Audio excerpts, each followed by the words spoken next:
अस्सलाम वालेकुम ऑल। आज हम इशूज़ इन पाकिस्तान इकॉनमी अकबर जैदी की बुक का जो सेकंड पार्ट है इंडस्ट्री और ट्रेड वो स्टार्ट करेंगे। उसका फर्स्ट लेक्चर स्टार्ट करते हैं जो कि चैप्टर नंबर 6 बनता है। ठीक है, द प्रोसेस ऑफ इंडस्ट्रियलाइजेशन इन पाकिस्तान। ठीक है, पार्ट 1 है इसका जो कि 1947 से 1977 तक का है। ठीक है, फर्स्ट उसको एनालाइज कर लेते हैं। सबसे पहले देखते हैं कि पाकिस्तान का जब पाकिस्तान बना 1947 में तो हमारे पास तकरीबन इंडस्ट्री जो है वो ना होने के बराबर थी उस टाइम पे। ठीक है, कोई एक भी हमारे पास जूट इंडस्ट्री नहीं थी। ठीक है, टेक्सटाइल भी बहुत गिनी चुनी दो चार इंडस्ट्रीज थी हमारे पास। स्किल लेबर नहीं थे, कैपिटल नहीं था, फाइनेंसेस नहीं थे। ठीक है, और कंट्री की हालत उस टाइम पे काफ़ी ख़राब थी। पाकिस्तान की जो इंडस्ट्रियल और इकोनॉमिक ग्रोथ की परफॉर्मेंस है अप टू लेट 1960s थी वो फिनोमिनल रही। ठीक है, क्योंकि हमने उस टाइम पे कुछ ऐसी पॉलिसीज अडॉप्ट की। ठीक है, सब्सटीट्यूशनल इंपोर्ट सब्सटीट्यूशनल पॉलिसी जो अडॉप्ट की, ख़ास तौर पे ट्रेड के हिसाब से अगर देखें और या इंडस्ट्रियलाइजेशन के हिसाब से देखें तो उस टाइम पे हमारी जो ग्रोथ थी वो काफ़ी हद तक फिनोमिनल रही। It was considered a model developing country in 1960s. 1960s में ये कहा जाता था कि पाकिस्तान को एक मॉडल के तौर पे पेश किया जाता था कि ये एक न्यू इमर्जिंग इकोनॉमी है और इतने लिमिटेड इंफ्रास्ट्रक्चर और इतना लिमिटेड कैपिटल के होने के बावजूद भी इन्होंने अपनी पॉलिसीज को इस तरह से मेंटेन किया और अपनी ग्रोथ को इस तरह से मेंटेन किया कि ये एक ग्रोथ ट्रैक पे या डेवलपमेंट ट्रैक पे आ गए हैं, जिसमें जीडीपी हमारी जो थी हमने सस्टेन की 6.7%, जो कि बहुत अच्छी। हमने शुरू के 5 साल तो जीडीपी जो थी वो अराउंड 3% मेंटेन की। ठीक है, लेकिन 1960s तक हमने 6.7% पे आ गए। 6.7% पे आने के पीछे जो मेन रीजंस थी वो इंडस्ट्रियल पॉलिसीज, ट्रेड पॉलिसीज और इसके साथ साथ एग्रीकल्चरल पॉलिसीज भी थी, जिसमें ग्रीन रेवोल्यूशन का बहुत ज़्यादा अहम किरदार है। मिड 1960s में क्या हुआ कि इंटरनेशनल मीडिया जो था वो ये तकरीबन क्लेम करता था कि पाकिस्तान का जो सर्वाइवल और डेवलपमेंट है वो बहुत ज़्यादा रिमार्केबल है।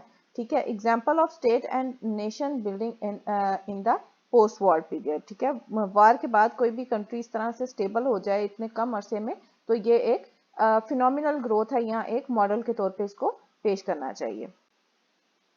Eight that time government had to deal with about 7 million migrants. ठीक है, मतलब हमारे पास उस टाइम पे सर्वाइवल करना बहुत ज़्यादा आसान नहीं था पाकिस्तान की हुकूमत के लिए, क्योंकि 7 मिलियन के अराउंड हमारे पास माइग्रेंट्स थे जिनकी इवन बेसिक नेसेसिटीज़ जो पूरी करनी हुकूमत की जिम्मेदारी थी, जिसमें फूड, शेल्टर, क्लॉथिंग, ठीक है, ये चीज़ें आती थी, जो एक बड़ी रिस्पॉन्सिबिलिटी थी उस टाइम पे गवर्नमेंट के पास। ठीक है, there was a fear of being taken over by India, और मेनली सिर्फ हुकूमत ने लोगों को की वेलफेयर के लिए काम नहीं करना था, बल्कि उन्हें जो है मेनली जो इशू थे वो डिफेंस के थे, क्योंकि उस टाइम पे इंडिया जो था वो रियलाइज़ नहीं कर पा रहा था कि ये एक अलग स्टेट जो है वो बन गए हैं और इन्होंने पाकिस्तान जो है अलग करवा लिया।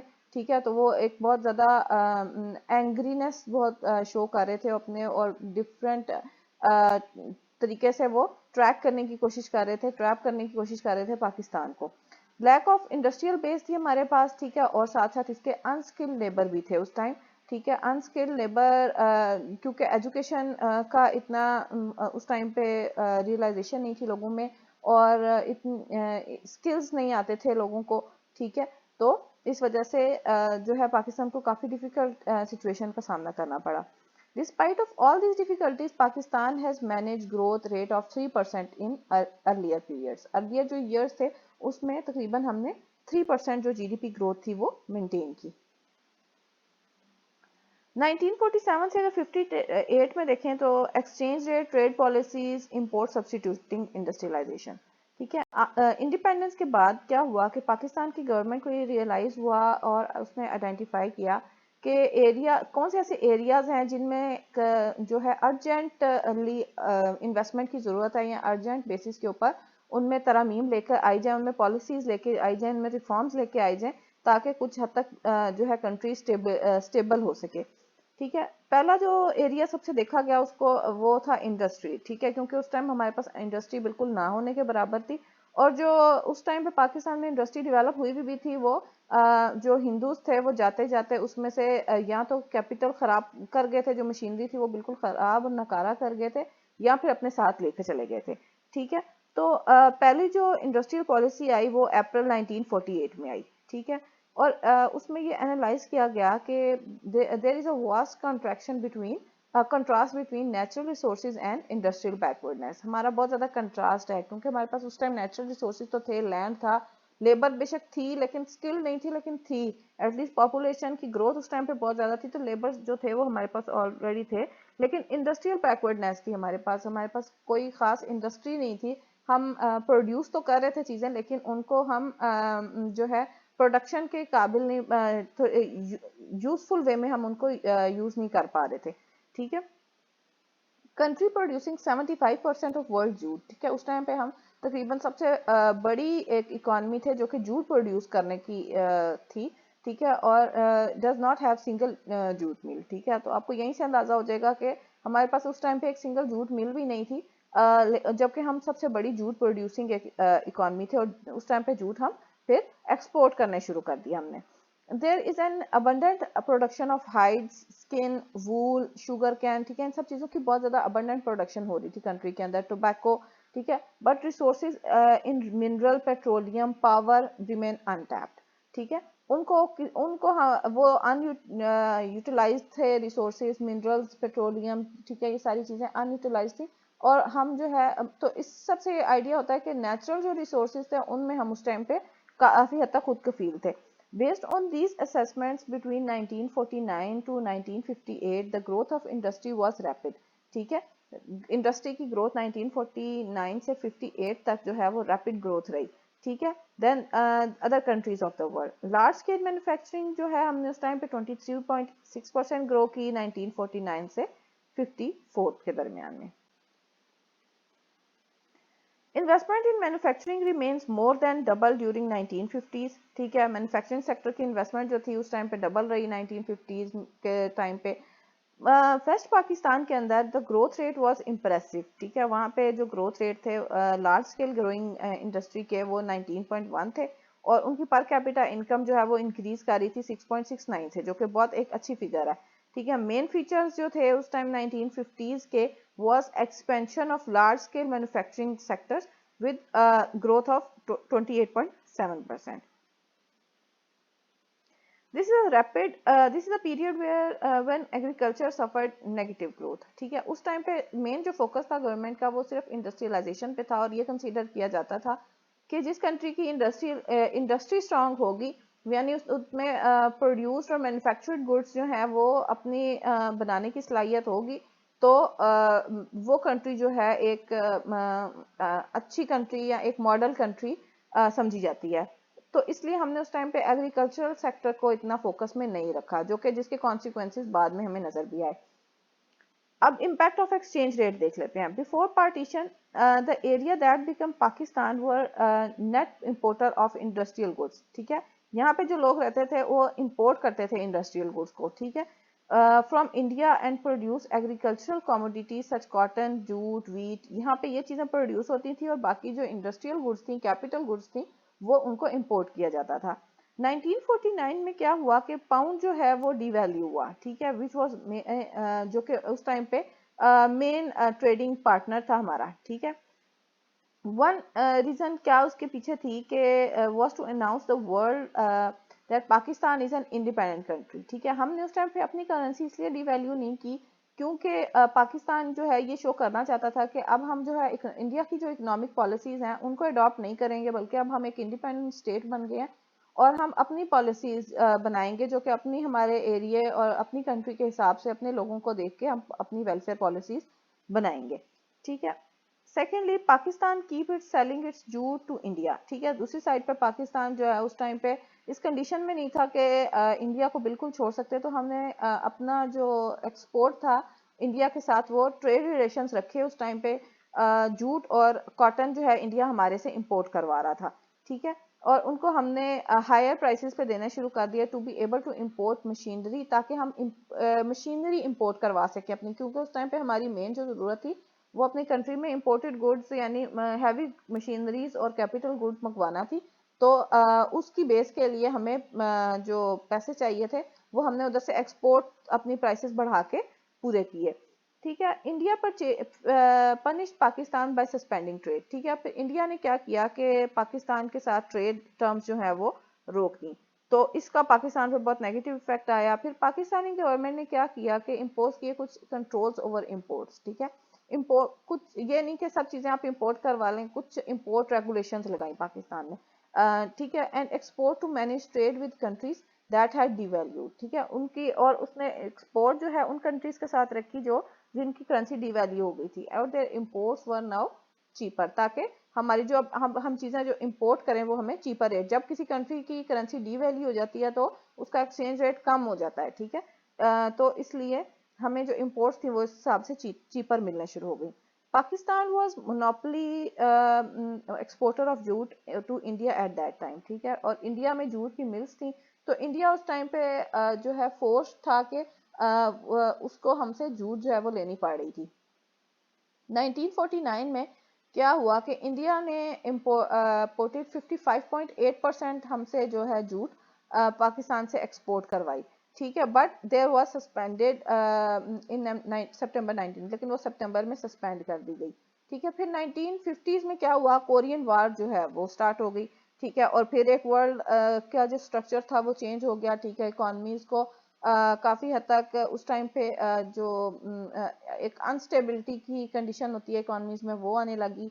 डिफरेंट कंट्रीज ने रॉ मटेरियल को अपने पास अपने स्टोर करना शुरू कर दिया, जिससे रॉ मटेरियल की डिमांड जो है वो इंक्रीज होने लगी। रॉ मटेरियल में कॉटन, जूट, ये सारी चीज़ें आती थी, तो इससे हमारी जो अपनी प्रोडक्शन थी, हमारी जो डोमेस्टिकली प्रोड्यूस चीज़ें थी, उनकी डिमांड वर्ल्ड में ज़्यादा होने लग गई और हमें उससे फायदा हासिल होने लग गया। इंडिया और ब्रिटेन में क्या हुआ कि imported jute and cotton from Pakistan, ठीक है। फिर इंडिया ने उस टाइम पे दोबारा पाकिस्तान से इंपोर्ट करवाई जूट और कॉटन, और जो पॉलिसीज लगाई थी वो 18 महीने के बाद दोबारा सस्पेंड कर दी गई।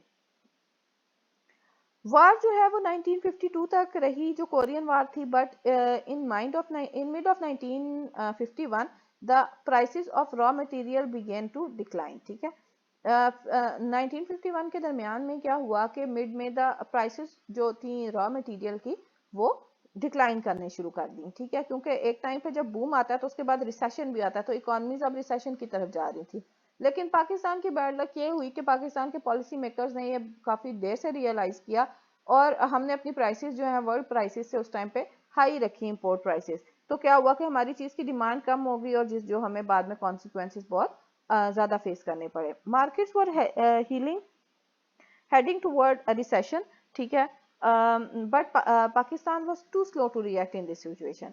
1952 में क्या हुआ कि सीरियस जूट और कॉटन प्राइसेस की जो फॉल डाउन हुआ, और Pakistan face serious balance of payment crisis, क्योंकि उस टाइम पे हमने प्राइसेस हाई रखी हुई थी अपनी, तो हमें बैलेंस ऑफ पेमेंट क्राइसिस बहुत ज़्यादा फेस करना पड़ा, क्योंकि इंपोर्ट तो हम करवा रहे थे हैवी मशीनरीज, लेकिन अब एक्सपोर्ट की प्राइसेस हमारी डिक्लाइन कर गई, ठीक है। तो और जो गवर्नमेंट के रिजर्व्स थे वो भी काफ़ी हद तक डिटोरिएट हुए। फिर the price trade policy regime 1953 से 64 का अगर टाइम पीरियड देखें तो इसमें क्या हुआ कि trade policy adopted by Pakistan had 3 major aspects. 3 aspects major थे जो हमने ट्रेड पॉलिसी अडॉप्ट की उसके। सबसे पहला क्या था कि over valuation of the rupee relative to other countries, हमने अपनी रुपी को ओवर वैल्यू करना है, ठीक है। फिर दूसरा ये था कि use of quantitative controls on import, quantity का कंट्रोल रखना है इंपोर्ट के ऊपर, ये नहीं कि जितनी चीज़ चाहिए उतनी सारी इंपोर्ट करवा लें, बल्कि हमने क्वांटिटी कंट्रोल्स रखने हैं, बैरियर्स लगाने हैं, ठीक है, क्वांटिटी के ऊपर। To regulate the level and composition of imported goods, ताकि हम रेगुलेट कर सकें कि लेवल क्या है हमारी इंपोर्ट का और कंपोजिशन कितनी है। कुछ चीज़ें हम कुछ मशीनरी मंगवा के जो इंपोर्टेड गुड्स हैं वो उनको हम अपनी कंट्री में डोमेस्टिकली प्रोड्यूस भी करें, ये नहीं कि हम सिर्फ इंपोर्ट्स के ऊपर रिलाई करने शुरू कर दें।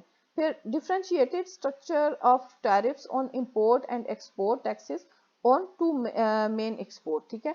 फिर क्या हुआ कि डिफरेंट उन्होंने जो टैरिफ्स लगाने शुरू किए ऑन इंपोर्ट और एक्सपोर्ट्स के ऊपर, टैक्सेस ऑन दो मेन जो चीज़ें थी कॉटन और जूट, उनके ऊपर लगाए गए।